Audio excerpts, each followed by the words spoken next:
Assalamualaikum warahmatullahi wabarakatuh. Innal hamdalillah nahmaduhu wa nasta'inuh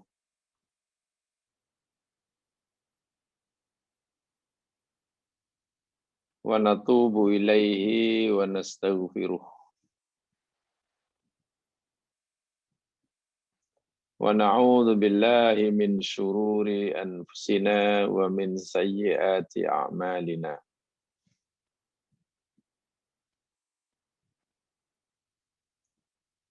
May yahdihillahu fala mudhillalah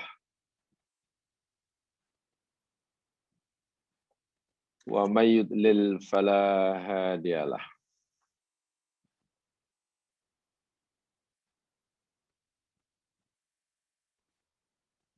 Asyhadu an la ilaha illallah wahdahu la syarikalah wa asyhadu anna Muhammadan abduhu wa rasuluh.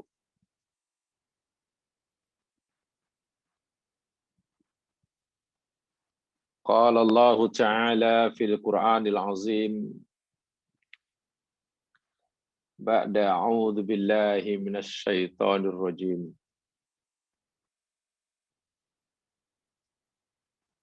Qul in kuntum tuhibbunallaha fattabi'uni yuhibbukumullahu wa yaghfir lakum dunubakum wallahu ghafurur rahim.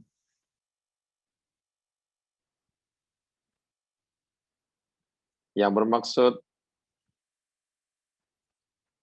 katakanlah wahai Muhammad,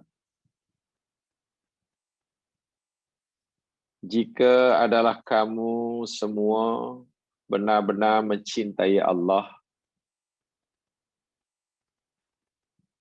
maka ikuti olehmu akan aku.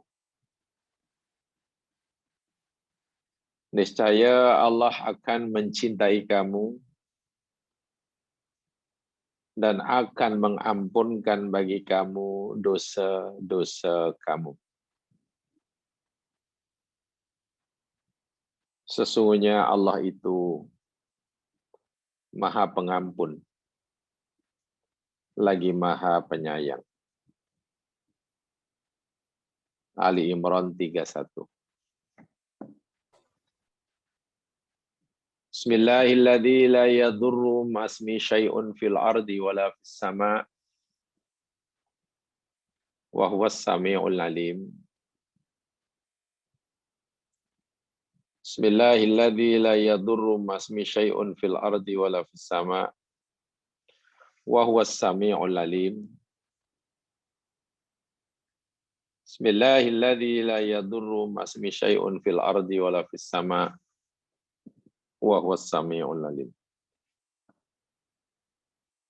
Allahumma bika asbahna wa bika amsayna wa bika nahya wa bika namut wa ilaikan nusyur. Allahumma amin. Para pendengar yang dirahmati Allah sekalian, didoakan mudah-mudahan sentiasa diberikan kesejahteraan zahir dan batin. Dimudahkan segala urusan, ditunjukkan ke jalan yang diridhoinya, dibimbingnya ke jalan yang benar, diterima segala amalan, dan diampunkan segala dosa. Allahumma amin. Pagi hari ini insyaallah kita akan teruskan seri pengajian kita menyambung apa yang telah kita pelajari pada seri lepas kaitan dengan mahabbatullah wa rasuli. mencintai Allah dan Rasul-Nya. Dan kita akan sambung penjelasan tentang bukti kecintaan Allah kepada hamba-Nya lebih dahulu. Kita masih bicarakan bukti kecintaan Allah kepada hamba-Nya. Di dalam ayat yang dibacakan tadi, Allah telah memberikan syarat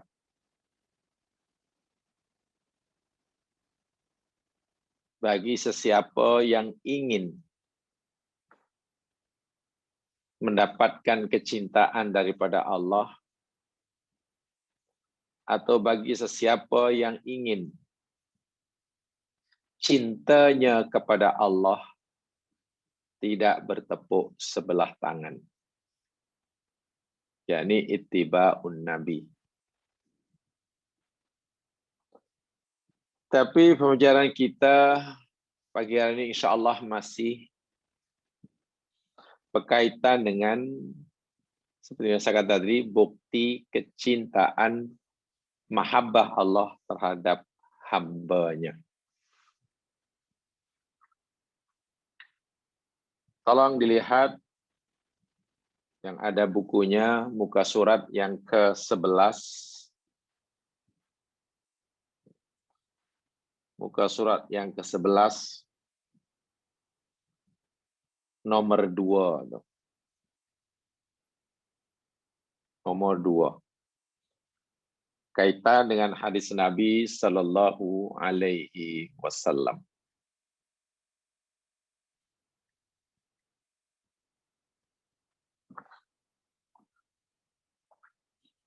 Saya bacakan penjelasannya di situ, mukadimahnya. Kecintaan Allah terhadap hamba-Nya, khasnya yang mukmin tentunya. Kita tidak berupaya untuk menghitung segala nikmat yang Allah berikan kepada kita. Sama ada nikmat itu berupa rezeki, material, kebendaan yang turun daripada langit atau yang keluar daripada bumi, darat, di laut, di udara, nikmat mata, nikmat anggota tubuh, misalnya organ-organnya, jaringan saraf yang sangat luar biasa,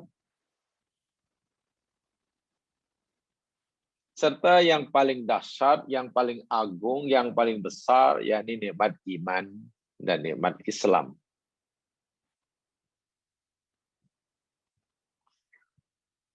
Oleh karena itu,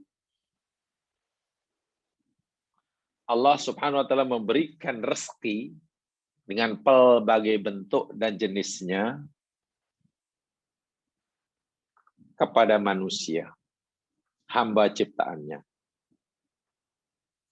Namun daripada sekian banyak rezeki anugerah Allah itu,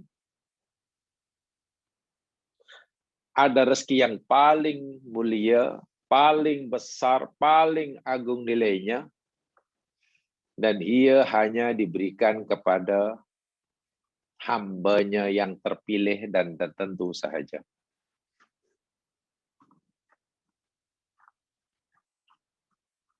Sebagai tanda mahabbahnya. Rezeki yang terbesar atau nikmat yang terbesar itu tadi dinyatakan yakni nikmat iman dan Islam. Di dalam sebuah hadis diriwayatkan oleh Imam Hakim dalam kitabnya Al-Mustadrak ala Sahihain,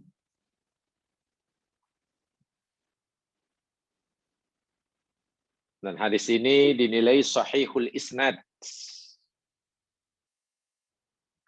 Isnadnya sahih. Sebagaimana yang dijelaskan oleh Imam Az-Zahabi dalam kitabnya At-Talkhis. Baginda Rasul Shallallahu Alaihi Wasallam bersabda, Innallaha qasama bainakum akhlaqakum kama qasama bainakum arzaqakum.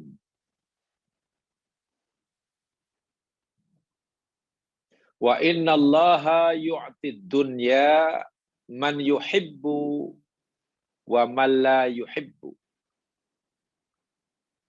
Wa la yu'til imana illa man yuhibb.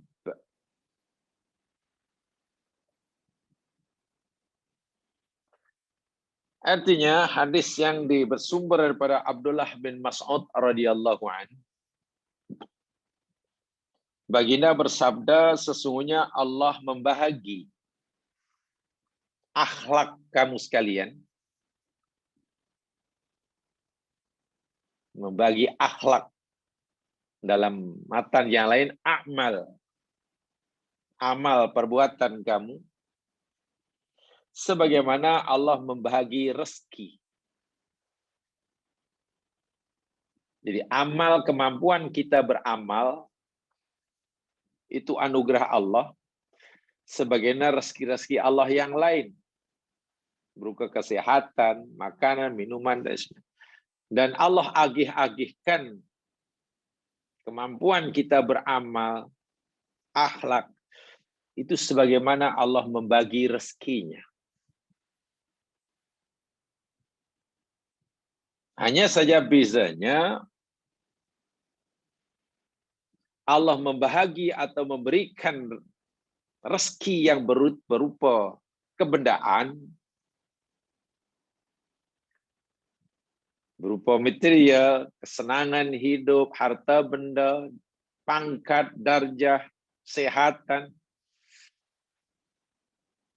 Rezeki yang seperti ini, rahmat yang seperti ini, Allah berikan pada semua hambanya. Sama ada yang Allah suka atau yang Allah tak suka. Sama ada yang taat maupun yang kufur. Semua dibagi. Sementara Allah tidak akan memberikan rezeki yang berupa iman, nikmat yang berupa Islam, rahmat yang berupa kemampuan beramal, beramal, Allah tak akan berikan kecuali kepada mereka yang dicintainya saja. Jadi, di sini mahabbah Allah secara umum, kalau itu terbagi menjadi dua. Mahabbah Allah yang Allah wujudkan berupa pemberian, anugerah, nikmat, rahmat, itu terbagi menjadi dua. Satu namanya rahmat amah, rahmat yang umum. Kedua, rahmatun khosoh. Rahmatun khosoh. Rahmat yang khusus. Rahmat yang umum. Kedua, rahmat yang khusus.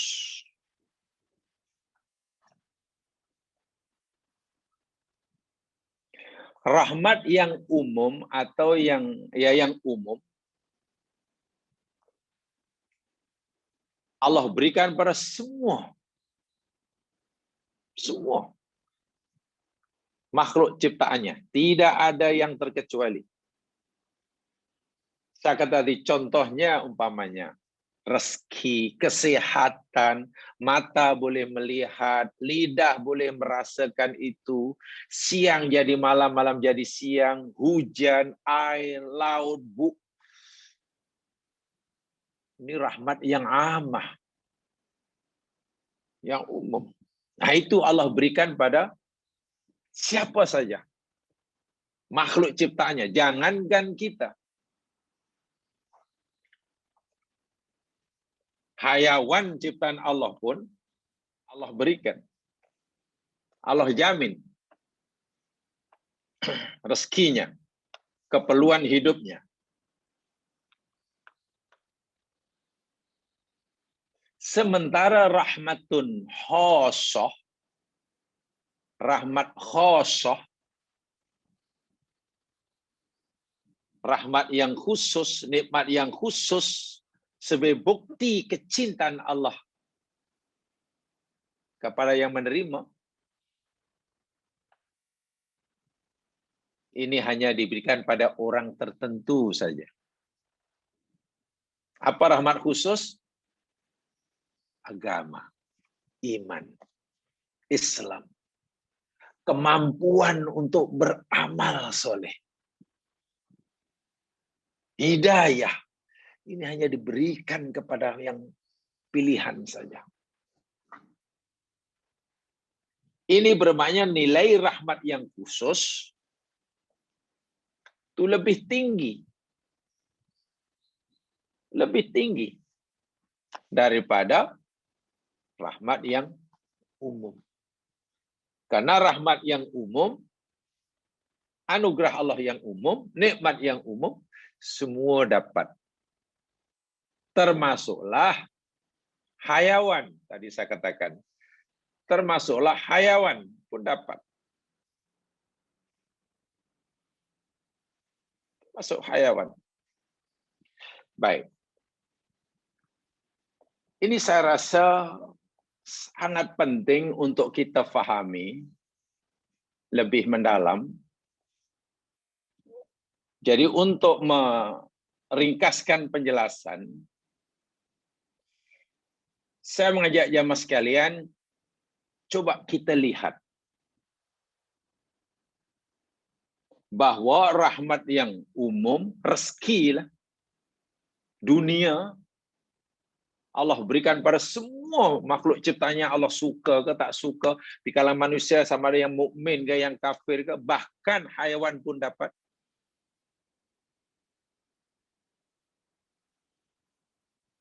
Sementara iman, Islam, kemampuan untuk beribadah, untuk beramal, Allah hanya berikan pada orang tertentu, yaitu orang yang dicintai sahaja. Ini ketetapan Allah. Ini tidak boleh diubah-ubah, karena itu Allah telah tetapkan.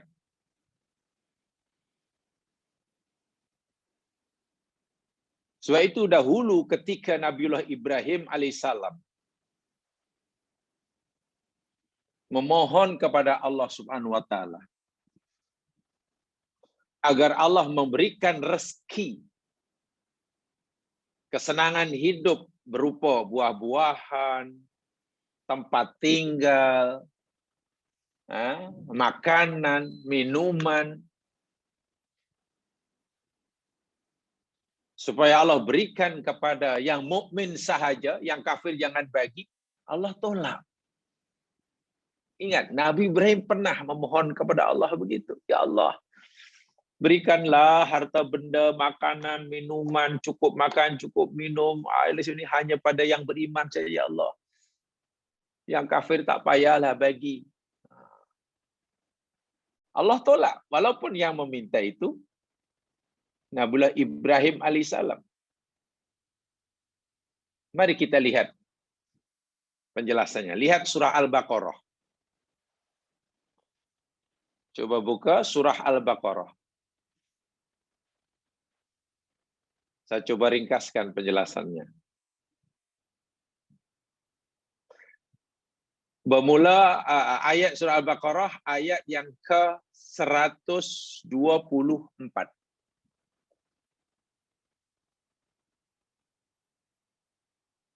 Al-Baqarah 124. Coba perhatikan betul-betul ini.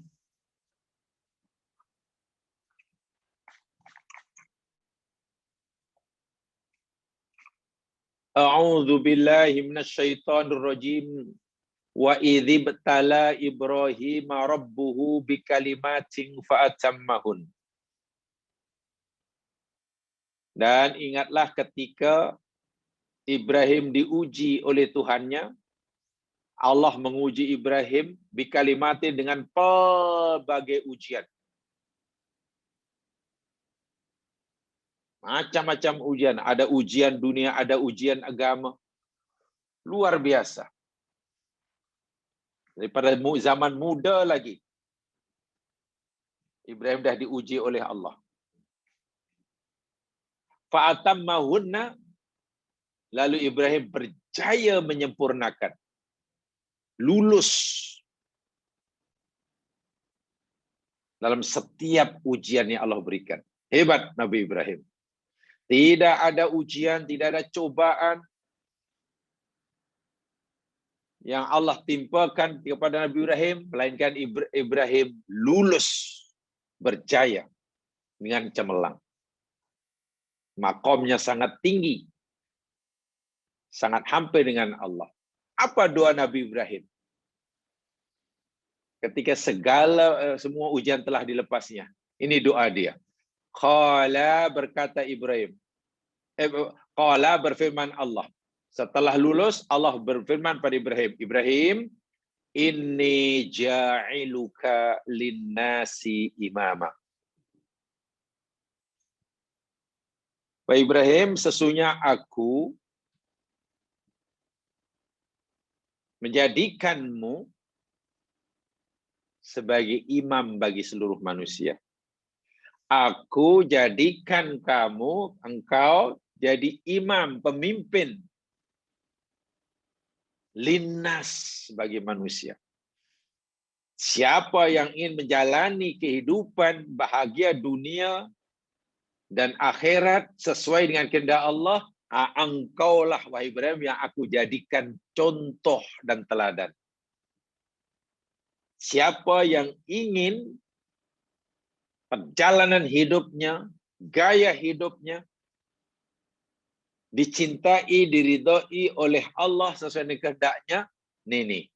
Allah kata, Ibrahim aku jadikan imam. Semua manusia adalah makmum. Karena Ibrahim imam. Ini anugerah Allah. Ini namanya rahmat Allah, nikmat Allah sebagai tanda mahabbah Allah kepada Ibrahim. Apa dia? Imamah. Ini tidak semua orang dapat. Imamah ini tidak semua orang dapat. Ibrahim yang dipilih oleh Allah. Sebab ini panggil rahmatun khosoh. Ini yang saya maksudkan tadi. Ini namanya rahmatun khosoh. Rahmat yang khusus. Sehingga orang yang dapat pun hanya orang tertentu, pilihan Allah saja. Dan ia hanya diberikan oleh Allah pada yang dicintainya sahaja. Lalu Ibrahim berdoa. Qala, Ibrahim berdoa, berkata, wa min dzurriyyati, dan daripada zuriatku. Artinya, kata Ibrahim, ya Allah, Engkau jadikan aku adalah imam bagi semua manusia. Engkau telah berikan aku rahmat yang khusus, nikmat yang agung kepada diri ini. Ya Allah, aku mohon kepadamu. Janganlah hendaknya, janganlah kiranya hanya hamba-Mu seorang saja yang Engkau beri rahmat sebesar ini. Tapi dzurriatku pun ya Allah, jadikan mereka imam-imam semuanya. Janganlah imamah ini Engkau berikan pada aku saja. Allah, aku mohon ya Allah. Berikan nikmat yang besar, rahmat yang khusus ini juga kepada dzurriatku.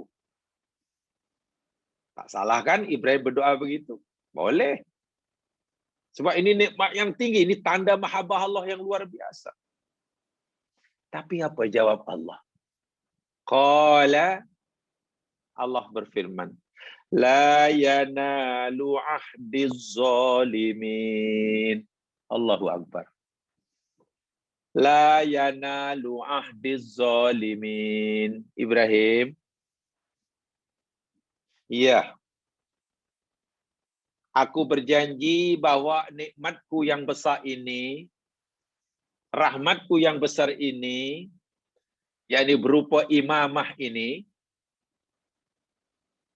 aku akan berikan juga kepada zuriatmu sebagai permintaan. Tapi, janjiku ini tidak akan berlaku kepada zuriat kamu yang zalim. Artinya tidak semua zuriat keturunanmu nanti menjadi imam. Yang zalim tak layak. Sebab rahmat ni rahmat besar, rahmat khusus, nikmat yang besar. Sebab itu aku hanya akan berikan kepada mereka yang tidak zalim. Tak semua dapat. Kenapa tak semua dapat? Karena ini rahmatun khosoh. Imamah itu rahmatun khosoh.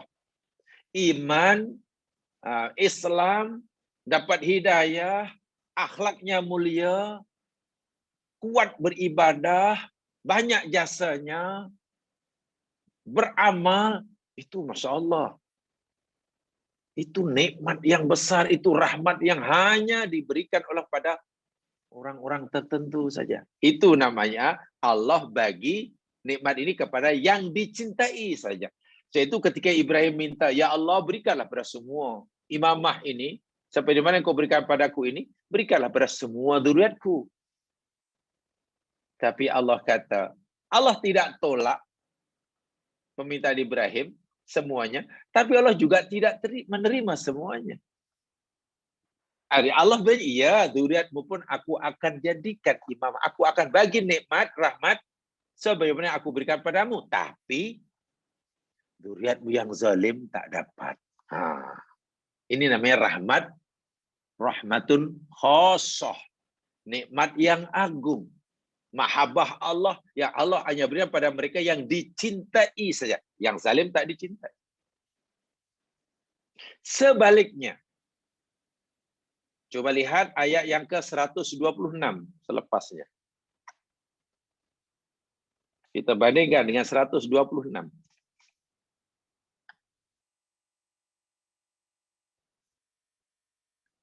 Wa idh qala Ibrahim rabbi ij'al hadha baladan amina. Dan ingatlah ketika Ibrahim berkata, yakni berdoa, wahai Tuhanku, jadikanlah ini, ya Allah, jadikanlah tempatku ini, tempat tinggalku ini, bumi yang aku tinggal ini, baladan aminah. Negeri yang aman, sejahtera. Yang kedua yang diminta oleh Ibrahim, warzuq ahlahu minat thamarat. Dan beri ya Allah rezeki kepada penghuni tempat ini nanti. Waktu Ibrahim doa di Makkah. Waktu itu Makkah belum dihuni oleh ramai orang seperti sekarang ini. Ibrahim sudah berdoa, ya Allah nanti penduduk Makkah ini bagilah rezeki berupa buah-buahan. Makanan, minuman cukup, tempat tinggal cukup ya Allah. Dan hidupnya aman. Tak ada gaduh, tak ada perang, tak ada.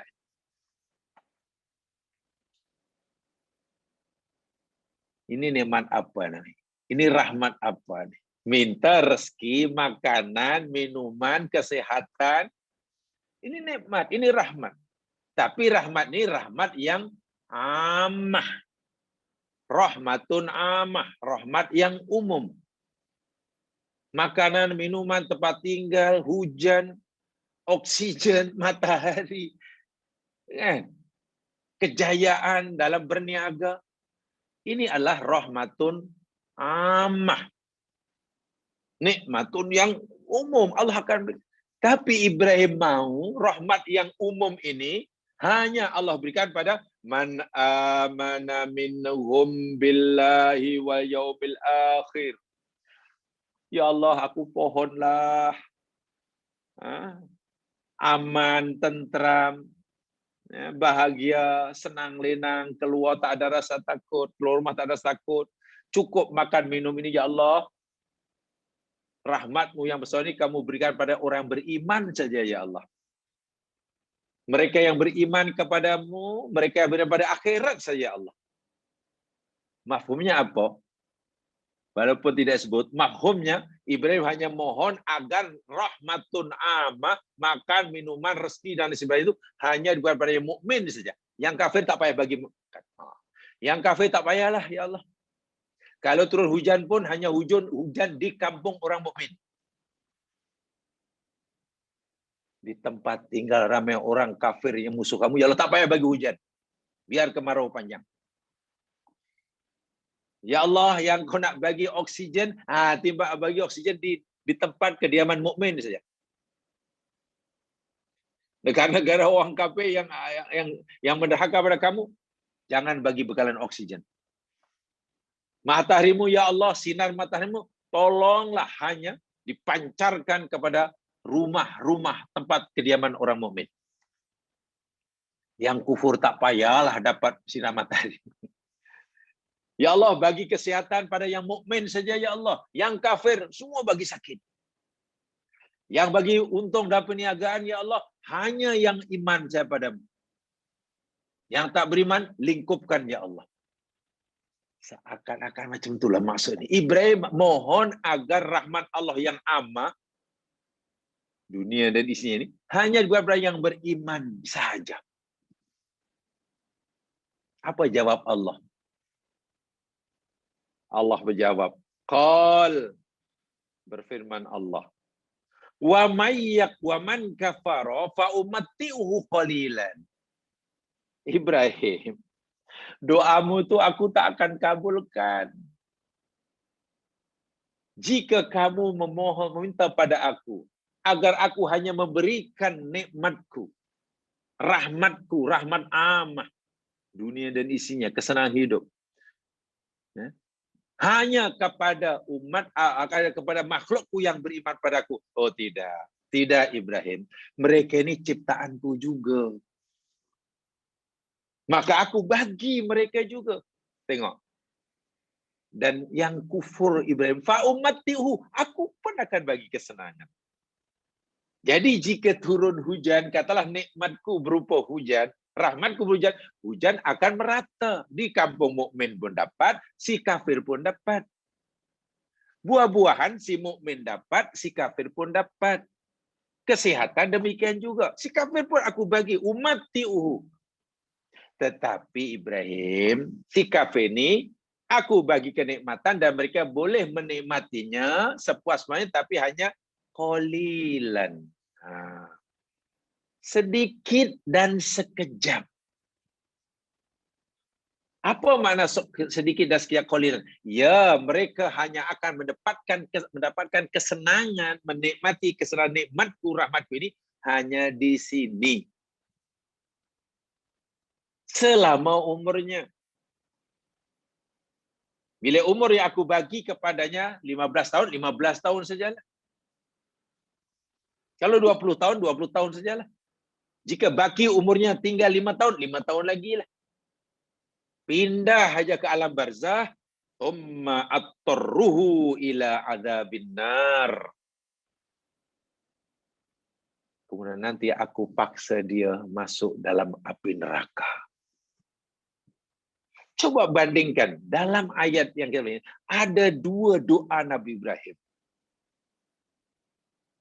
Dalam ayat 124, Nabi berdoa agar rahmatun khosoh, iman, Islam, imamah, kuat beramal, taat, beribadah, nikmat yang khusus, rahmat yang khusus ini, Ibrahim mohon hendaklah diberikan pada seluruh zuriatnya. Allah kata tak boleh. Tak boleh, tidak semua zuriatmu. Aku hanya akan berikan pada yang baik-baik saja, yang zalim tak dapat. Nah, tengok. Karena nikmat ini hanya diberikan pada yang Allah cintai saja. Yang Allah tak cintai tak dapat. Sementara dalam ayat 126, Ibrahim mohon pada Allah agar nikmat amah, kesenangan hidup, minuman, pakaian, kesejahteraan, kesehatan, untung berniaga, ini nikmat rahmatun amah. Ibrahim mohon agar diberikan pada yang beriman saja. Ini bagi pada yang iman saja. Yang kau cintai saja Allah. Yang musuh-musuhmu jangan kau bagi. Allah kata, tak boleh Ibrahim. Tak boleh. Ini rahmatku yang umum, maka aku berikan pada semua. Yang kafir pun aku bagi. Yang mukmin aku bagi, yang mereka yang aku suka aku bagi, yang mereka yang aku tak suka pun aku bagi. Bezanya, kepada mereka yang aku tak sukai, yakni kafir, mereka hanya boleh menikmati kesenangan sekejap dan sedikit, yakni selama mereka hidup di dunia. Paham ya? Ini dia. Jadi sebenarnya tidak boleh yang sekali kita berdoa karena terlalu benci, katalah kita terlalu benci umpamanya kepada orang-orang kafir yang usia Allah, lalu kita ya Allah ya Tuhanku, tolong ya Allah negeri-negeri kafir yang musuh Islam ini, tolonglah bagi kemarau panjang selama 2 tahun ya Allah, jangan bagi hujan di tempat. Bagi semuanya sakit ya Allah, bila berniaga rugi semuanya ya Allah, bila mereka berniaga rugi, bila ada syarikat lingkup, bila makan apa saja semuanya sakit perut. Bila kau nak turunkan hujan karena dah musim hujan ya Allah, pastikan hujan hanya turun di negeri Islam. Negeri kafir tak payah. Doa seperti ini Ibrahim pernah mengucapkan dan Allah tolak. Sebab itu Rasulullah SAW bersabda, Allah bagi rezeki itu pada siapa saja. Ini rezeki dunia maksudnya. Yang disukai ke, yang tak disukai ke, semua dapat. Semua dapat. Tapi iman, Islam, kuat ibadah, kuat beramal, itu hanya diberikan kepada yang mukmin sahaja. Kalau itu mana yang lebih bernilai? Yang lebih bernilai yakni iman.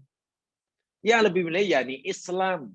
Yang bernilai yakni sifat-sifat itu. Kuat ibadah, taat, mampu beramal soleh. Itu nikmat yang besar.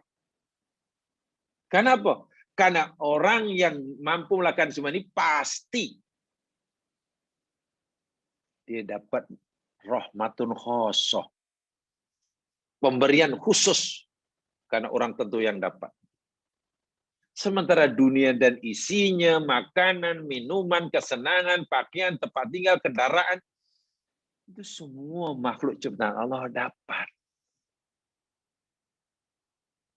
Itu kalau kita fikir seperti inilah ya mas sekalian. Bagaimana kita nak mempraktikkan dalam hidup? Sekarang oke.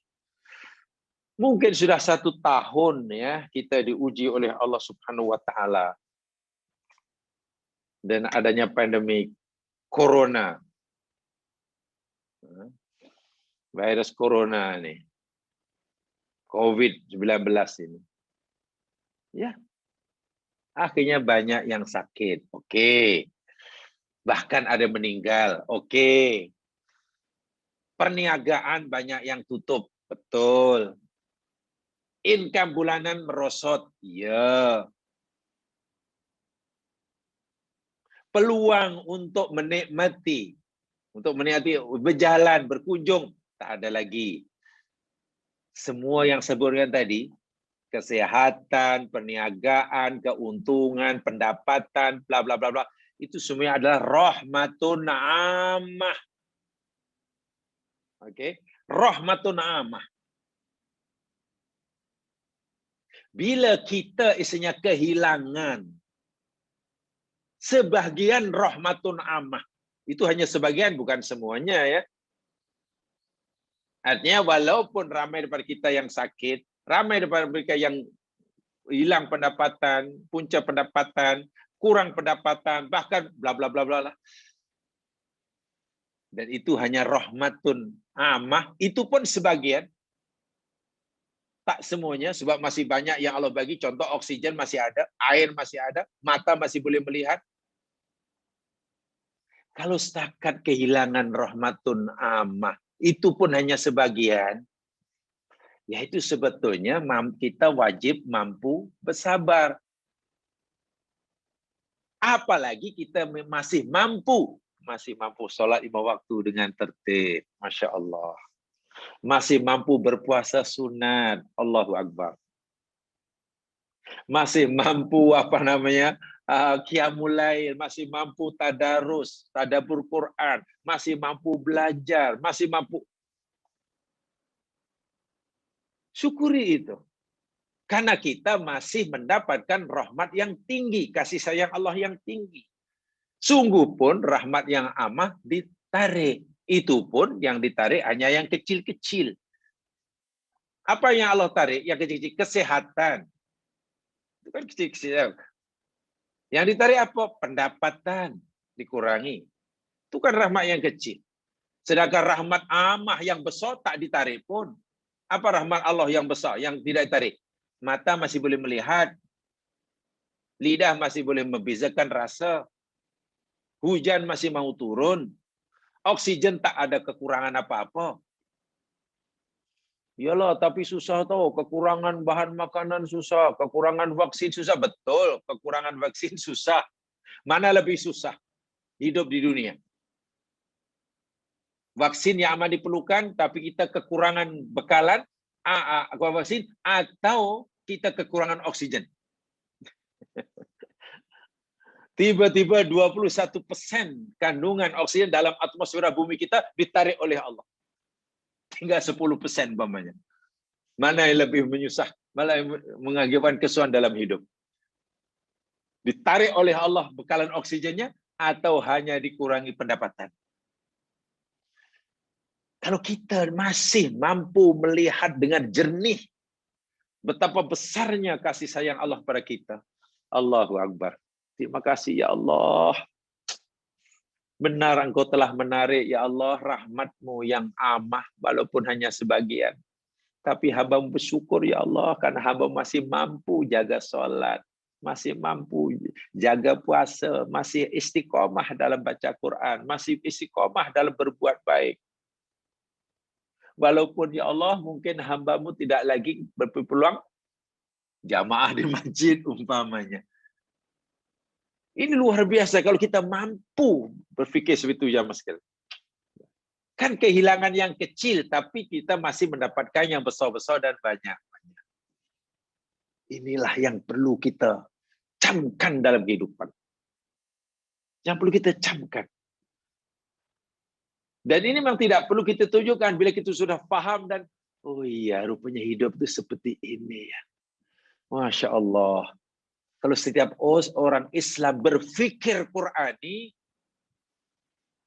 cara melihat kehidupan sebagaimana Allah menyuruh melihatnya, hatinya semuanya bercahaya.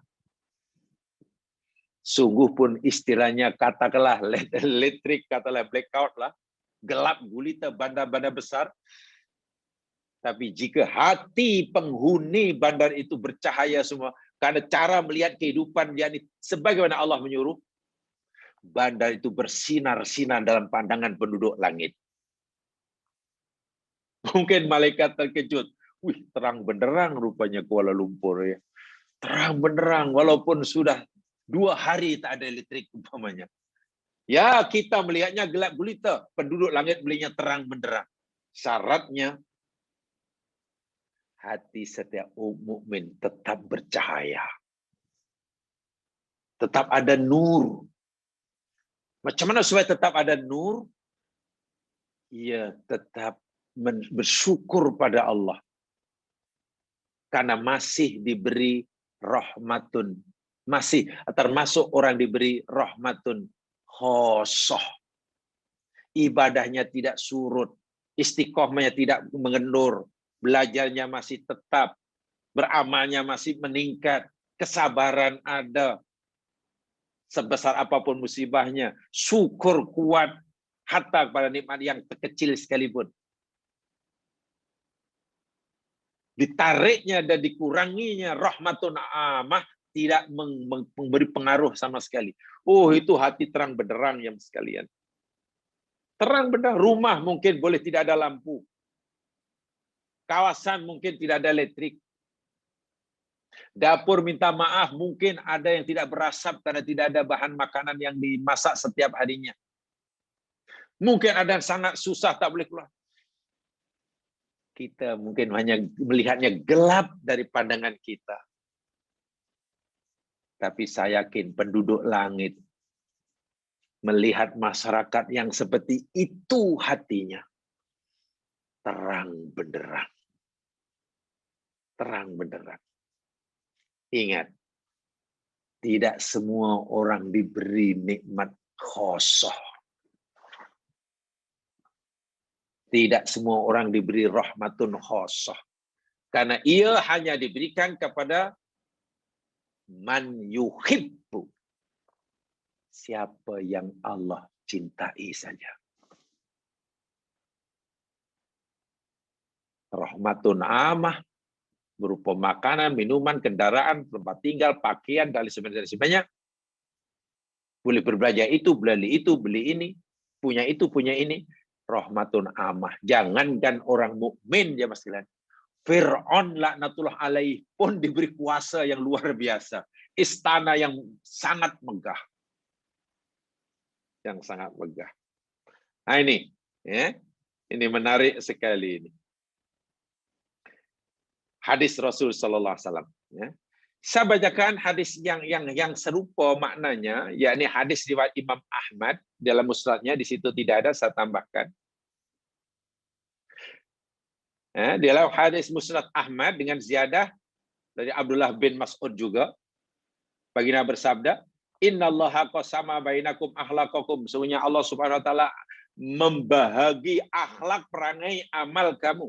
Kama qasama bainakum arzaqakum, sebagaimana Allah mengagiakan rezeki di antara kamu. Wa innallaha yu'tid dunya man yuhib wa man lam yuhib. Sesungguhnya Allah memberikan nikmat dunia, rahmatun amah, pada siapa saja daripada makhluknya. Ima yang Allah sukai, cintai, dan ima yang Allah tidak cintai. Wala yu'tid dina illa liman ahab. Dan Allah tidak akan memberikan agama ini, keimanan, akhlak yang mulia, kemampuan beramal, beribadah, kecuali kepada Allah, kepada mereka yang dicintai. Faman a'tahullahu din faqad ahabbah. Ini dalam Musnad Ahmad. Ada tambahan. Sebab itu siapa saja yang Allah beri kepadanya rahmatun khosoh berupa agama. Agamanya apa? Islam. Akidahnya apa? Tauhid.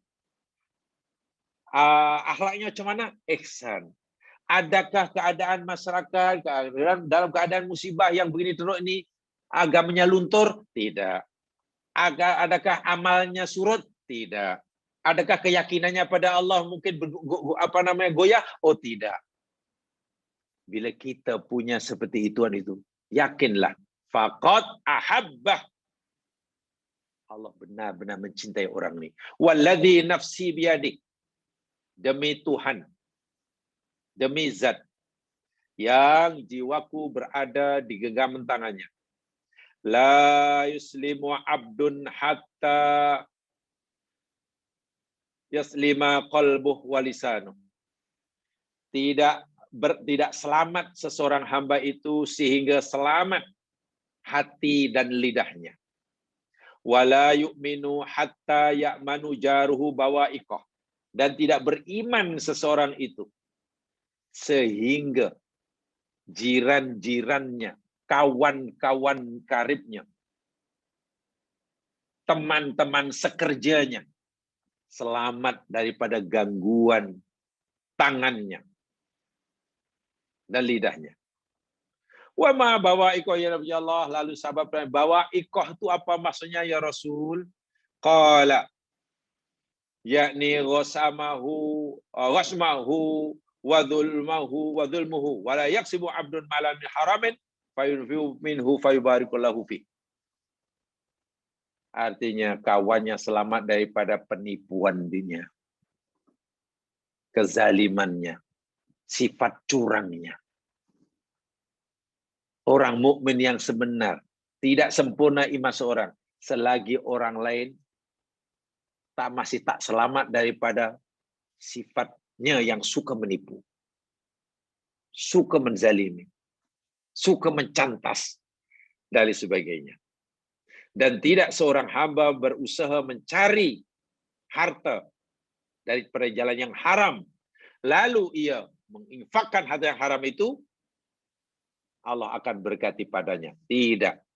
Artinya orang mencari perkara benda yang haram, lalu diinfakkan, disedekahkan, dia tidak ada keberkatan sikit pun. Sikit pun tidak dapat pahala. Walaupun diinfakkan banyak.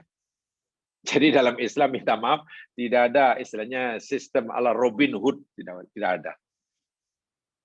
Curi harta orang, lalu diberikan pada orang lain untuk jadi hero. Tidak dapat pahala. Orang ala Robin Hood tidak dapat pahala sikit pun. Karena yang diberikan kepada orang lain untuk menolong orang lain, yakni hasil curiannya. Wala yatasaddaqu bihi wa yuqbalu minhu. Dan jika ia bersedekah dengan harta yang haram, maka ditolak, tak diterima. Wala yatruku khalfa dhari illa kana zadahu ila nar. Dan dia tidak meninggalkannya di belakangnya. Mana cari, mencuri, mengambil harta yang haram, lalu disimpannya. Simpan. Nabi kata apa? Bermakna ia hanya menambahkan bebanan kepada neraka. Ia sedang mencari bebanan yang memberatkan dirinya untuk neraka. Innallaha lam yahus sayyi bisayyi. Karena Allah tidak mungkin tidak akan menghapuskan yang buruk dengan perkara yang buruk. Tidak mungkin kita akan membersihkan, membasuh pakaian yang bernajis dengan najis. Itulah mudahnya. Wala yamhus sayyi bil hasan, walakin yamhus sayyi bil hasan. Tapi Allah boleh menghapuskan, memadamkan keburukan dengan kebaikan. Innal khabith la yamhul khabith. Karena semua perkara yang buruk itu tidak akan menghapuskan yang buruk.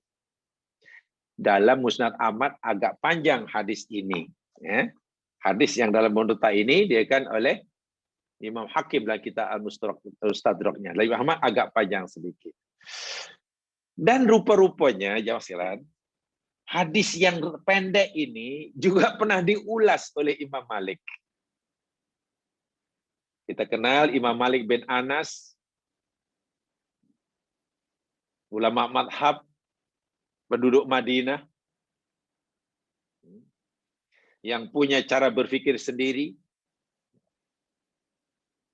berbeza dengan ulama-ulama yang lain sama ada pada zamannya atau selepasnya.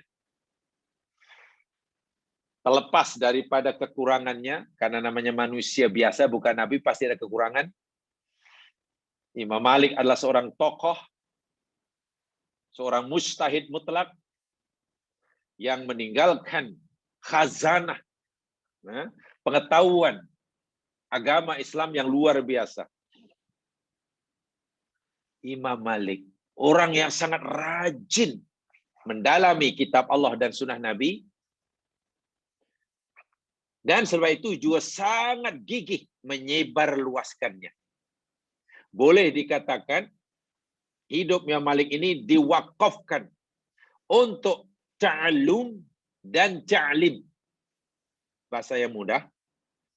Boleh dikatakan hidup Imam Malik ini beliau sudah wakafkan, sudah peruntukan sebenarnya hanya untuk ta'allum dan ta'lim. Belajar, dan kemudian mengajar. Memahami Al-Quran kemudian disampaikan pada orang. Itulah hidupnya. Sampai pada hari kiamat. Jadi boleh, itu masanya, itu tenaganya. Kemudian pada suatu hari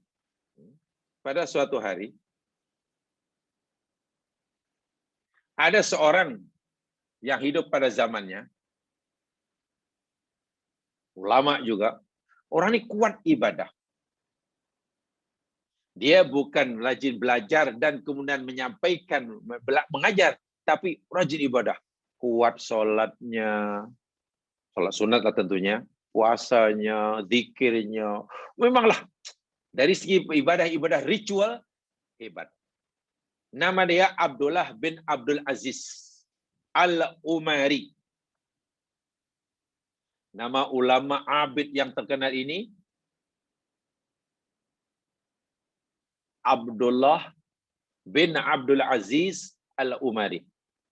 Jadi kalau boleh buat perbandingan secara mudahlah, beliau seorang abid kuat ibadah, sementara orang Imam Malik seorang yang alim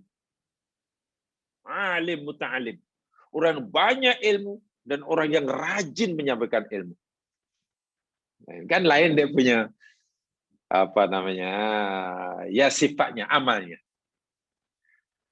Lalu Abdullah bin Abdul Aziz Al-Umari, seorang abid yang luar biasa ini, menulis surat. Kataba ila Malik, tulis surat. Imam Malik. Yang dalam suratnya itu menggesa, meminta, bukan hanya merayu ya, memang menggesa lah. Ada unsur memaksa pada Imam Malik, supaya Imam Malik, sudahlah Malik. Sampai bila kamu ini akan terus belajar dan mengajar, belajar. Berhentilah. Coba sekali uzlah macam aku. Tingkatkan amal ibadah kamu. Habiskan masamu malam hari untuk qiyam, siammu untuk ini, melanggar ibadah. Jangan kau peruntukkan hanya untuk mengajar, belajar, mengajar, dan terus. Ringkas kata begitulah. Perbanyakan amal. Beramal beribadah. Tinggalkan majelis ilmu yang selalu kamu adakan itu. Belajar, mengajar itu tinggalkan. Itu surat yang ditulis oleh Abdullah bin Abdul Aziz Al-Umari kepada Imam Malik. Ini sama-sama alim nih. Sama-sama mukmin, hanya bezanya yang satu abid, yang satu alim muta'alim.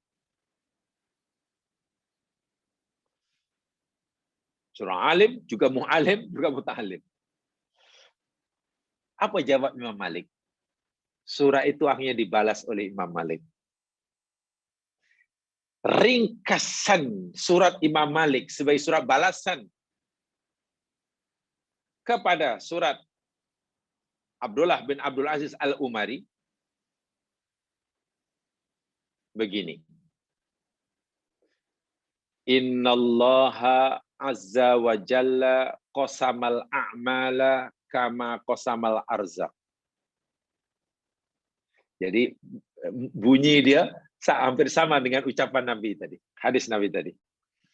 Wahai saudaraku Abdullah bin Abdul Aziz, kita kena tahu sesungguhnya Allah Subhanahu wa taala membahagi amal seseorang, kemampuan beramal seorang itu sebagaimana Allah membagi rezeki. Ingat itu. Allah bagi amalan kepada seseorang itu macam Allah bagi rezeki itulah. Allah bagi amalan kepada aku, yakni untuk mengajar, belajar, mengajar, belajar, mengajar, belajar. Itu amalan yang Allah berikan pada aku. Amalan yang Allah berikan pada kamu pula, kuat beribadah. Macam aku dapat rezeki, katalah dapat rezeki, harta benda. Tapi dikurangi kesehatannya. Yang B diberikan kesehatan yang lebih, tak pernah sakit. Tapi dikurangi rezeki, harta bendanya. Yang lain, Masya Allah, diberi rezeki, bertambah-tambahlah, meningkat, makin bersolah, makin tinggilah jawatannya. Jawatan makin, istilahnya, naik dengan pantas, meroket, istilah saya. Jawatan naik dengan pantas itu satu tahun 2 kali itu meroket, terus jadi bos besar. Itu rezeki dia, tapi dikurangi dari rezekinya yang lain. Katakanlah anak mungkin tak ada. Anak tidak ada. Wah, sudah berkeluarga, sudah kawin 20 tahun. Anak tak ada, hanya berdua. Dia pun bingung. Begitulah. Amal macam itu juga. Allah bagi aku peluang untuk beramal, belajar, mengajar. Belajar, majlis ilmu. Aku lebih banyak menghabiskan umurku di majlis ilmu. Kamu pula, Allah bagi masa kamu untuk beribadah. Tapi yang begitu. Berbeza-beza. Farubba rajulin futiha lahu salat, lalu lahu fis salati, walam yuftah lahu fis shaum. Boleh jadi ada seseorang yang Allah bukakan pintunya untuk rajin salat. Allah bukakan pintu salat sehingga dia rajin salat. Salat fardu sudah pasti, rawatib Masya Allah. Sekolah qiyamul lail, salatul lail, oh jangan tanya. Salat duha, memang istiqamah. Nah, ini rajin bab salat. Tapi walam yuftah lahu fis shaum. Tapi tidak dibukakan pintu puasa. Bab puasa malas. Ada orang seperti itu. Kamu tahu tak Abdullah? Kan ada sudah kita rajin sholat, tapi puasanya malas. Puasanya Ramadan. Bab puasa malas. Yang satunya sebaliknya. Rajin puasa, tapi rajin puasa, tapi sholatnya malas. Wa akhar futiha lahu fis shadaqah. Walam yuhtah lahu fis siyam. Ada pula yang dibukakan pintu sedekah. Bab sedekah, Allahu Akbar. Dermawan sungguh. Itu sedekah. Itulah pintu amalan yang Allah bukan bagi orang hambanya ini. Tapi tidak dibukakan baginya pintu puasa. Puasa malas. Setahun hanya 1 bulan. Puasa Arafah pun tak buat. Tapi sedekah, dialah jago dia. Semua orang kenal, dia itu dermawan lah. Setiap orang datang menemuinya, balik tidak ada yang dengan tangan kosong. Safrul yadain, tak ada. Ibaratnya macam hadis Nabi, Allah subhanahu wa ta'ala ini maha malu. Allah ini sifatnya pemalu dan pemurah. Allah malu jika melihat hambanya menengadahkan kedua tangan mohon sesuatu, lalu hambanya menarik tangannya dalam keadaan tangan kosong. Allah malu. Maknanya, setiap hamba yang meminta pada Allah, pasti Allah bagi. Karena Allah itu karimun. Sangat dermawan. Ada orang begitu. Cukup dermawan. Tapi Allahu Akbar puasa pula. Mengaji yang lain dah rajin mengaji usrah tapi dermawan. Ada. Atau juga usrah tidak pernah miss di sana sini. Satu hari jadwalnya 3 tempat. Di sini, tambah ilmu. Tapi mungkin loke ada. Dibukan pintu belajar, tapi pintu sedekah tertutup. Sehingga jadi orang peloke. Ada. Wa akhar futiha lahu fil jihad, wa la yuftah lahu fis salat. Ada hamba Allah yang lain, wahai Abdullah, Allah bukakan pintu beramalnya, yakni untuk berjihad. Melakukan kerja-kerja amal. Masya Allah. Pantang dengar bencana alam berlaku. Dialah orang pertama. Menggerakkan orang lain, bantu. Dibinakan rumah bagi mereka yang tidak punya rumah. Dirawatnya mereka yang sakit. Diselamatkannya mereka yang perlu diselamatkan. Bab sosial, kerja-kerja amal, menolong orang, ini nomor wahid orang ini. Jihadnya luar biasa ini. Tengok budak sekolah, katakanlah mungkin tak mampu sekolah karena kemudian tidak ada. Dia sediakan. Disediakan. Tak boleh nak, kamu masih umur belajar. Nih, tak apalah. Pak Cik bagi awak ni. Ini gadget ni, iPad ni. iPad dan ini juga Wi-Fi yang portable ini. Gunakan supaya kamu boleh belajar. Hebat. Bab kerja sosial nomor wahid. Tapi kadang bab solat malas. Ingat ya, solat di sini maksudnya solat sunat ya. Solatnya ngam-ngam aja. Tarawih pun kadang tak pergi. Salat tarawih pada Ramadan tak pergi. Tapi Allahu Akbar, bab kerja sosial. Wa nasrul ilmi wa ta'limi afdali a'mali bin. Dan bagi aku, kata Imam Malik, mempelajari kitab Allah, mempelajari sunnah Rasul, setelah tahu menyebarkannya, bagi akulah itu adalah min afdali a'malil bir. Itu adalah amalan kebaikan yang paling afdal. Nampaknya Allah bukakan bagi diriku ini pintu beramal melalui belajar dan mengajar. Sementara Allah bukakan pintu beramal bagi kamu, wahai Abdullah bin Abdul Aziz, pintu ibadah. Ya sudah. Maknanya rezeki beramal yang Allah beri kepada kita berbeza-beza.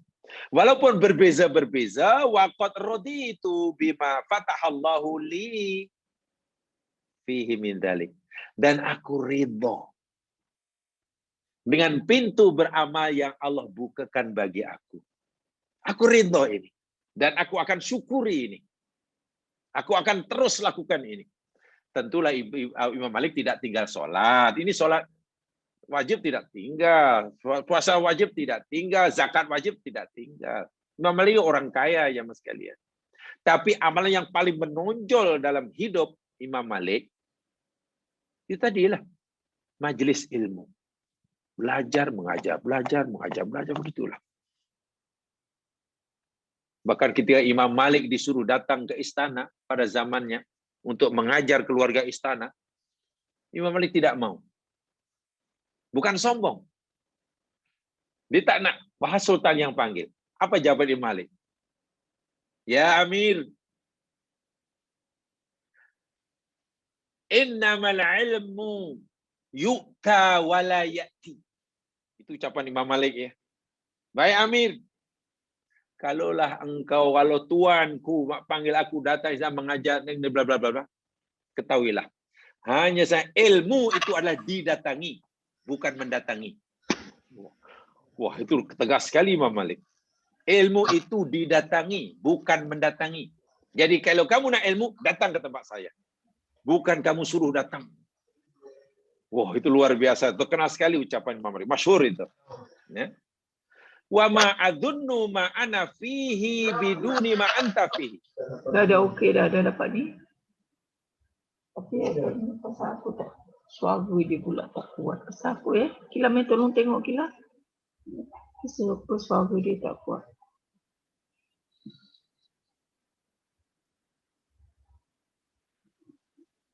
Okey. Wa ma adzunnu ma ana fihi biduni ma anta fihi. Wa arju ayyakuna kilana fi khair. Dan tidaklah aku merasakan kita sama. Boleh off-kan Mbaknya mic-nya. Minta kerjasama. Lagi kot.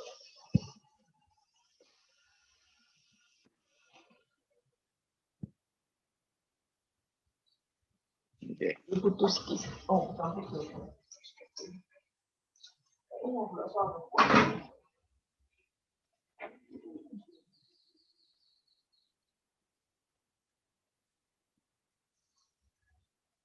Tidaklah aku merasakan kita sama. Akan tapi aku berharap kita berdua berada di atas kebaikan. Luar biasa. Tak boleh off-kan mic-nya. Minta kerjasama tolong.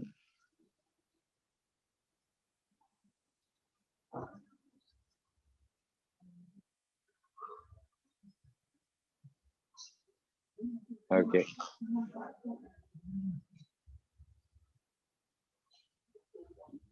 Jadi Imam Malik ingatkan. Oh, dia cakap pasal ni. Aduh. Nanti.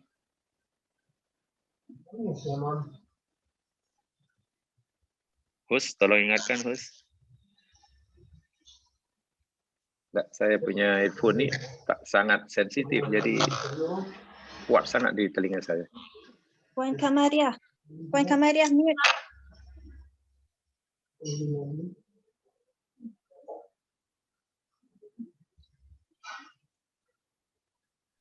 Puan Kamariah, tolong mute. Puan Kamariah.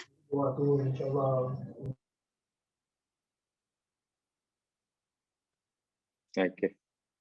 Jadi Imam Malik akhirnya memberi keputusan, memberitahu kepada sahabatnya, sekarang beginilah wahai Abdullah, memang kita ini tidak sama. Allah bagi peluang pada aku, dibukakan pintu untuk mengajar dan belajar dan mengajar. Sementara Allah bukakan pintu beramal bagi kamu, yakni ibadah. Tak sama. Betul tidak sama. Macam rezeki dunia pun tak sama. Tetapi aku berharap wa arju ayakuna kilana ala khair. Tapi aku berharap kita berdua semua berada di atas kebaikan. Kamu di atas kebaikan, aku pun di atas kebaikan. Wa yajibu ala kulli wahidin minna ayardo bima kusimalahu. Dan wajib bagi tiap-tiap kita walaupun berbeza pintu beramalnya, wajib redha terhadap bagian Allah Subhanahu wa taala ini. Wajib redha pada pembagian Allah Subhanahu wa taala ini. Dan jemaah sekalian, apa kesimpulannya? Ada satu lagi sebenarnya sangat penting. Karena beramal, kemampuan beramal seorang itu diagi-agikan oleh Allah, macam Allah bagian rezeki. Tidak sama. Ada yang libatkan ini, dikurangi ini, diberikan ini, dikurangi ini. Dan Imam Malik sadar itu, walaupun kita berbeza, tapi kami berharap semua kita ini berada atas kebaikan.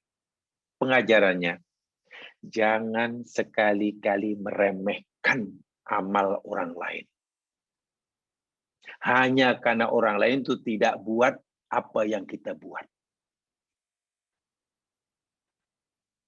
Sebagai contoh, katalah kita rajin sholat malam, rajin puasa sunat, rajin gitu. Lalu tengok kawan, katalah tidak buat macam kita buat. Kata dia, apalah, sholat sunat tak pernah buat, puasa sunat tak pernah, apa nak jadi apalah. Jangan. Sebab boleh jadi dia juga punya amalan yang lain yang lebih baik daripada kita. Kita tidak tahu. Boleh jadi dia lebih hebat daripada kita amalnya dari segi sedekah. Boleh jadi. Oh, rupanya Masya Allah, dia kemampuan bersedekahnya Allah. Saya jauh tertinggal di belakang. Boleh jadi ketika kita katakanlah kuat bersedekah. Tengok kawan bakhil, apalah ni pebakhilnya lah, atau macam itu pun tak pernah apalah. Sedekahnya yang wajib aja, tolonglah. Ya, kena kita jadi orang, katalah ketika itu kita orang yang rajin bersedekah. Sehingga kita merendah-rendahkan, meremehkan orang lain yang tak buat semua yang kita buat. Sedangkan boleh jadi dia punya amalan yang lebih baik daripada kita, yang kita tidak ada. Tengok solatnya tak seberapa banyak. Tengok solatnya hanya wajib, puasanya hanya wajib, sedekahnya hanya yang wajib. Kan? Tengok pun apa ni yang dibuat ni? Apa amalan orang tu? Sedangkan kita katalah puasa lebih, soal wajib, apa namanya ni, mengaji lebih. Boleh jadi dia punya amalan, jemaah sekalian, yang amalan itu jauh lebih hebat dari amalan yang kita tidak ada. Apa? Mungkin dia itu seorang pemaaf. Mudah memaafkan orang. Tidak menyimpan perasaan dengki. Coba. Itu kan luar biasa. Kalau tengok dari segi solatnya, nampaknya hanya ngam-ngam. Solatnya ngam-ngam. Tengok pun jarang berada di majelis belajar karena mungkin ada waktu yang dia tidak punya waktu. Tapi mungkin dia punya kehebatan yang kita tak mampu mencontohinya. Masya Allah, rupanya dia itu seorang yang pemaaf. Jangankan hanya minta maaf. Memberi maaf sebelum diminta pun itu sudah jadi amalan harian. Dia tak pernah menyimpan perasaan tak suka pada orang lain. Tak ada perasaan dendam. Dia sentiasa suka bila melihat saudara muslimnya suka. Seronok bila melihat orang muslimnya bahagia. Dan ikut sedih jika melihat orang lain mukmin yang sedih. Coba, amalan itu lebih hebat. Dan karena itu jugalah pada zaman Nabi bagaimana seorang ketika datang ke majelis Nabi, Nabi beritahu para sahabat yang lain, sebentar lagi ada ahli surga datang ke tempat kita. 3 kali Nabi menyampaikan, 3 kali orang yang sama. Penampilannya pun biasa-biasa saja. Nampak bukan orang kaya raya banyak sedekahnya. Nampak bukan orang mujahid fisabilillah karena badannya pun tidaklah nampak begitu tegap begitu. Sahabat pun tak kenal siapa dia. Tapi Nabi dah beritahu di ahli surga. Abdullah bin Amr akhirnya ingin tahu. Dia penasaran. Apa amal yang dilakukan? Ringkas kata, nginap 3 hari 3 malam di rumahnya. Memang tidak ada amalan yang istimewa. Salatnya ya ngam-ngam. Ya mulainya tidak ada. Puasanya pun siang bukan berpuasa. Tak. Tapi setelah balik, saya demi Allah, saya tidak tahu amalan apa yang kamu punya yang itu hebat sehingga kamu diberitahu oleh Nabi bahwa kamu ini ahli surga. Sebab tengok ibadah kamu ngam-ngam. Itu kamu. Dan kamu tidaklah orang kaya yang banyak sedekahnya. Aku tak tahu. Kata saya, betul ya Ibnu Ammar. Itulah amalku selama ini. Tak lebih tak kurang. Hanya saja hatiku ini tidak menyimpan perasaan dengki, dendam, apalagi hasad. Sesama muslim tidak ada. Aku sudah merasakan bahwa semua saudara muslim itu macam diri aku sendiri. Aku cintai mereka sebagaimana aku mencintai diriku sendiri. Sesama aku dengan mereka itu macam tubuh badan yang satu.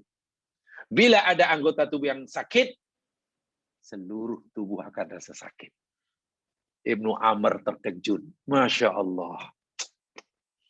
Kamu telah mencapai darjah yang kami masih berusaha untuk mencapainya. Rupanya itu kelebihan kamu. Tengok. Wah, sebelumnya Ibnu Amr buat pengakuan. Hampir saja aku meremehkan amalnya. Tengok. Hampir saja aku meremehkan amalnya. Sebab apa? Macam mana mungkin orang yang malamnya tidur, tidak qiyamul lail. Siangnya tidak berpuasa. Baca Quran pun kami tak nampak 3 hari 3 malam. Aku lihat gaya hidupnya. Ya tidur biasa, bangun subuh, kemudian sholat subuh, siangnya pergi kerja di kebun. Sedekahnya pun tak nampak karena dia orang yang ya hidupnya sederhana sekali. Hampir aku meremehkan amalnya. Artinya apa? Kalaulah ibadah orang ini hanya setakat itu, ramai di luar sana lebih hebat. Tapi sungguh aku tidak tahu kenapa orang ini diberitahukan oleh Nabi, dia ahli surga. Rupa-rupanya dia punya amalan yang jauh melepasi, mengalahkan amalan Ibnu Amr sendiri. Hatinya sudah bersih daripada sifat-sifat mazmumah. Sebagaimana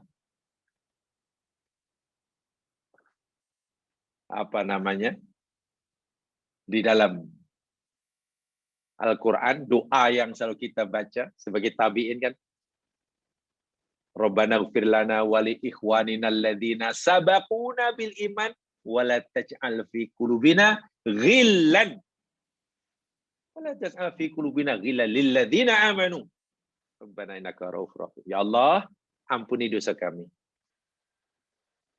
Dan janganlah ya Allah engkau ampunkan dosa kami saja, tapi hamba-Mu juga mohon agar engkau ampunkan dosa-dosa orang-orang muslim yang telah meninggalkan kami.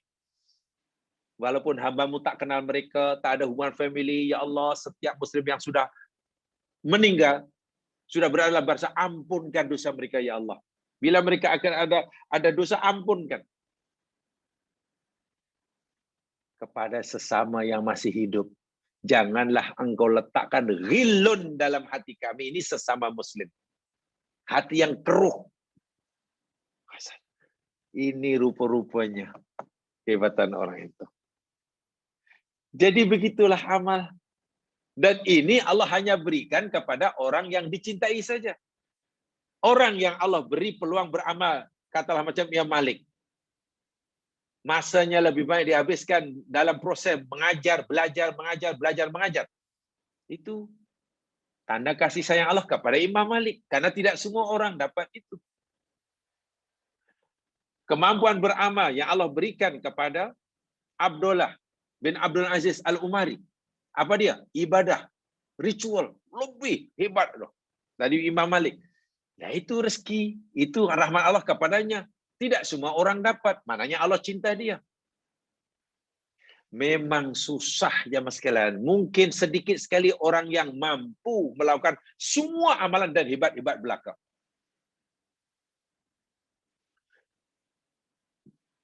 Mengajar, belajar, hebat. Jadi contoh. Bersedekah nomor wahid. Sholat qiyamul lail luar biasa. Puasa sunatnya jangan tanya. Kegiatan sosialnya luar biasa. Hatinya sudah salim. Ya memang susah nak dicari situ, memang susah. Tapi Imam Malik menyadari, imam yang hebat ini menyadari, aku dan kamu memang tak sama. Pintu beramal yang Allah berikan kepada kami, pintu beramal yang Allah bukan bagi kamu memang tak sama. Berbeza. Tapi kami berharap semua kita, sama ada diri ini atau awak, berada dalam kebaikan. Aku tidak akan merendahkan amalan kamu, dan saya minta kamu pun janganlah meremehkan amalan kami. Hebat ya kalau kira. Jadi itu yang penting kalau kita ingin beramal, mensyukuri nikmat Allah kepada kita. Cara mensyukuri nikmat Allah kepada kita, karena tidak semua orang Allah bagi rahmatun khosoh, semua jenis rahmat khosoh Allah berikan pada seseorang. Ini memang tidak mungkin lah. Nama tidak mungkin. Sedikit sekali, sangat susah, bukan tidak mungkin. Ini berdasarkan hadis daripada Ibnu Abdul Bar. Saya sampaikan. Daripada Abi Hurairah radhiyallahu anhu. Baginda Rasul SAW bersabda, Man anfaqa zawjaini fi sabilillah, nudiya fil jannati ya Abdullah. Hadza khair.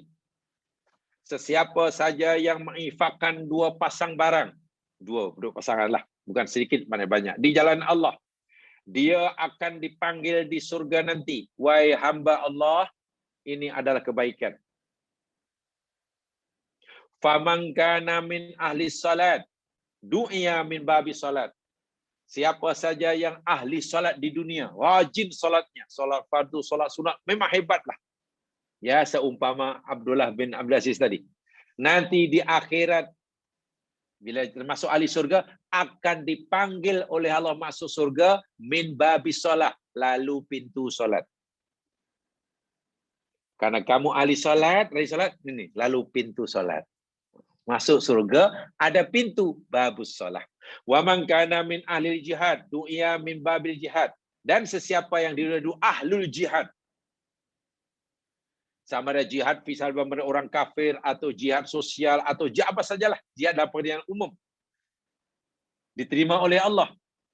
Masuk surga, Allah suruh dia melalui pintu jihad, bukan pintu salat, sebab yang menonjol jihadnya. Tadi yang menonjol amal salatnya. Wa man kana min ahli sedekah, du'iya min babis sedekah. Dan sesiapa yang ahli sedekah, maka dipanggil melalui pintu sedekah. Masuk surga melalui lorong sedekah, tidak lalu lorong zakat. Tidak lalu lorong jihad. Wa man kana min ahli siyam, du'iya min ahli rayan, min babir rayan. Dan sesiapa yang ahli puasa, rajin puasa, masuk surga dipanggil untuk melalui pintu Ar-Rayyan. Masing-masing masuk surga melalui lorong masing-masing sesuai dengan amalnya. Apa amalnya yang menonjol? Faqala Abu Bakar As-Siddiq.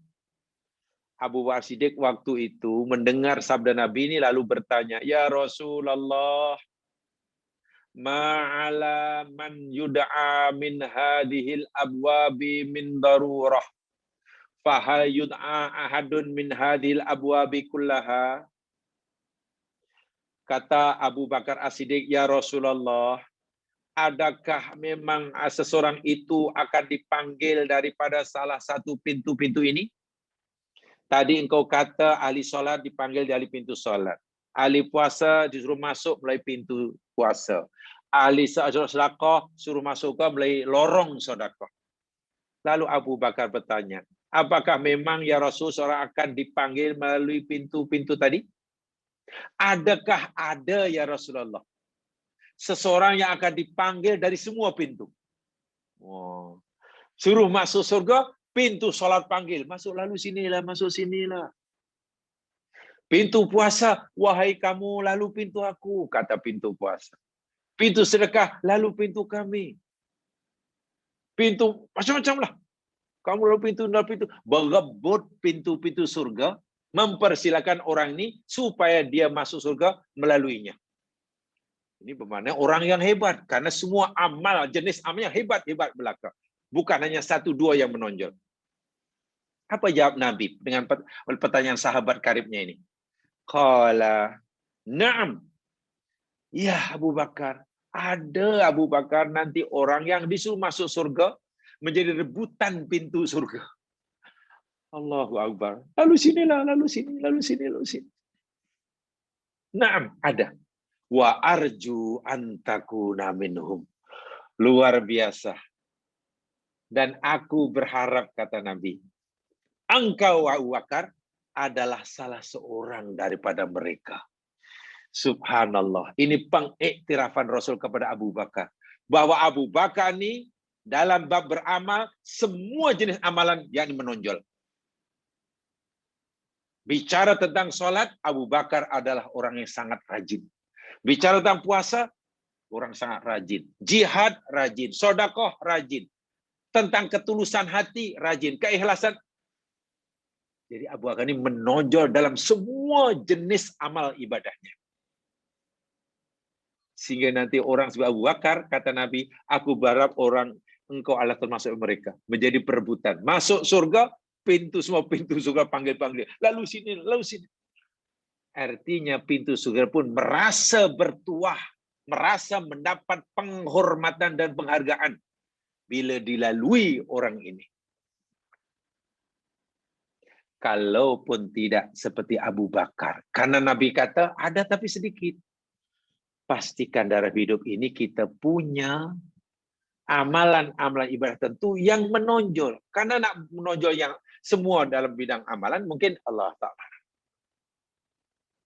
Sebab itulah kita tak boleh meremehkan amal orang. Apa ngaji tak mau uang lain, ngaji ini apa sih? Ya janganlah dia mau itu. Jangan remehkan, pasti ada kelebihan dia. Di mana amal dia yang orang yang kita remehkan boleh jadi kelebihan amalnya melebihi daripada amal kita. Jadi apa yang patut? Bukan meremehkan amal orang lain. Syukurilah pintu yang Allah bukakan untuk kita ini. Syukuri dan kita lakukan di samping coba membuka pintu-pintu yang lain, gitulah. Kalau selama ini sudah sangat rajin belajar, ya cobalah diusahakan supaya menjadi bersemangat bersedekah. Karena banyak sedekahnya kurang. Kalau selama ini sedekahnya sudah lebih, cobalah lagi yang lain pula, pintu yang lain. Begitu hidup ini. Jadi sentiasa melihat apalagi ya pintu aku nak buka selepas itu kan. Bukan melihat yang lain, apalah yang lain itu. Ingat, Ibnu Amr seorang sahabat hebat, hampir dia berkata, hampir aku meremehkan amal orang ini karena aku tak nampak kelebihan amal ibadahnya. Tapi demi Allah aku tidak tahu amalan apa yang dia ada sehingga Nabi beritahukan kami dia ahli surga. Rupa-rupanya kelebihan dia, hatinya sudah jernih, putih istilahnya, bercahaya. Dan itu yang memulihkan masuk surga. Qalbun salimnya itu. Dan itu luar biasa. Ibnu Amr, itu yang kami masih berusaha untuk mendapatkannya. Masih jauh katanya. Kalau dalam bahasa mungkin yang agak kasar, itu yang kami masih terhigi-higi nak dapatkannya tapi belum dapat. Tapi rupanya engkau telah meninggalkan kami jauh di belakang. Di belakang. Ini ya mas kalian. Jadi siapa yang Allah Subhanahu wa taala berikan, bukakan pintu beramal, walaupun hanya 1-2 pintu tertentu, maknanya Allah mahabbah, cinta pada orang itu. Sebab ini rahmatun khosoh. Syukurilah. Walaupun waktu itu mungkin pangkat jawatan kita tak setinggi mana. Walaupun saat itu mungkin kita dibuang kerja. Walaupun saat itu mungkin perniagaannya Allahu Akbar. Dah nyawa-nyawa ikan. Mungkin. Walaupun saat itu kita masih boleh tetap istiqomah dalam ibadah yang kita dibuka pintunya. Bersyukurlah. Walaupun mungkin kedai kita sudah mulai jarang orang datang. Ya tak apalah. Begitulah cara sikap kita memandang kehidupan. Akhirnya tak ada yang rugi. Yang rugi itu jika kita gagal mendapatkan rahmatun khosoh. Itu rugi. Kalau setakat tidak mendapatkan rahmatun amah sebagian saja, itu tak rugi sama sekali. Yang rugi jika kita sudah tak tersenarai di kalangan hamba Allah yang mendapatkan rahmatun khosoh. Walaupun hanya 1-2. Nak dapat semuanya, ya contohnya Abu Bakar. Itu luar biasa. Itulah ya mas sekalian. Penjelasan saya tentang hadis yang pendek, tapi sebenarnya penjelasannya panjang ya kalau kita lihat dalam kitab Muwatta. Tadi saya kutipkan daripada kitab Muwatta. Karena Imam Malik, Babul Jihad. Itu rujukan yang saya sampaikan tadi. Kitab Al-Muwatta, karangan Imam Malik. Kitabul Jihad. Kitabul Jihad. Mudah-mudahan ia memberi manfaat saya menyampaikan. Alhamdulillah kalau dapat kongsi bersama. Aku qouli hada wa astaghfirullahi wa lakum. Mari kita dengan bacaan tasbih farah dan surah Wal Asri. Subhanakallahumma wa bihamdika asyhadu an la ilaha illa anta astaghfiruka wa atubu ilaik.